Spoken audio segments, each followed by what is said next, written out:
Okay, next. Let's put a bow on it. Wrap it up, B. Okay. Wrap it up, B. Yep, I know. We're going to go into what the heck is going on. What's going on with the NBA? All right, so the NBA is dealing with some really, really, really bad COVID situations right now. Yesterday's game between the Celtics, or was it yesterday? The Celtics and Heat, or was it the day before? Yes, it was yesterday. Yesterday, Celtics and Heat were postponed due to neither team having enough players. They didn't have the 8 required players to play, to suit up. Mm-hmm. We're recording this on Monday. So yesterday was the Celtics and Heat. Today is the Pelicans and Mavericks. Mm-hmm. They got postponed. And tomorrow, Celtics and Bulls have also been postponed. Mm-hmm.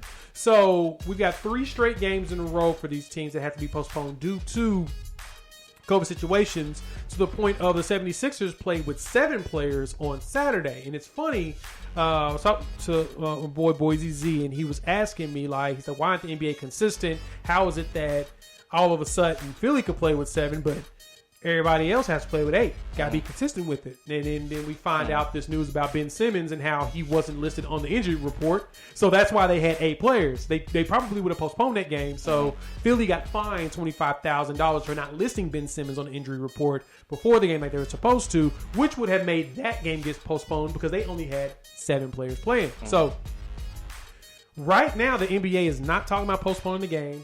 They're not canceling, pausing anything. They're going to keep pushing through this. So, Jimmy, do you see the NBA following the NFL's logic of just figuring it out without postponing anything, and just, if you have a negative test, screw it, you're going to play regardless if it comes back inconclusive? I think so. I think that this appears to be the natural progression of a major American sport playing through COVID, because you saw this in Major League Baseball. You saw this in the NFL, and you saw this in the NHL, where you start out, you think things are fine, and then you go through this period about 2 or 3 weeks in where you have all these positive tests. And then each sport, you still continue to have positives here and there, but you still have enough to make it through the season. So seeing how that progression went with these other major American sports tells me that the NBA is going to play through this. It always gets worse before it gets better in this regard, and they know that. So I think that they're going to continue to play through this. And I guess if there's one positive to take from this, it's maybe the players taking this even more serious, because I think that's part of the reason why I think you see more positives early in a season than late, is because they see, okay, this is serious. This team had postponed games, or we did, or this game had to get moved, etc. So they take that a lot more serious, and they're a lot more cautious. That won't save you from everything. Guys are still going to be positive because that's just what's happening in the general population. That's just a part of what we're dealing with. But once they get through this period, it will get better. And then maybe what they might do is do another bubble for the playoffs, and then you don't have to worry about it anymore. But they're going to play through this. I mean, if they were to postpone it, it wouldn't be for more than 2 weeks, and then they're right back out there.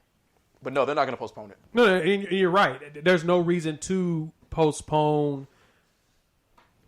There's no reason to pause the season, because you have it built in to postpone games. Mm-hmm. This is why I applauded the NBA with the way that they approached it this season. Is they gave you half the schedule up until basically All-Star Weekend, and then when they finish All-Star Weekend, they're going to redo the schedule right before it to fit in these games they're going to have to postpone. We know it's going to happen. Eventually, the vaccine will be mass produced and be out there, and you'll start seeing a little bit more better recovery or better science behind how to tackle this virus, even though we've seen mutations later on this year. I'm thinking March-ish, things will be a lot better than they were a year ago March.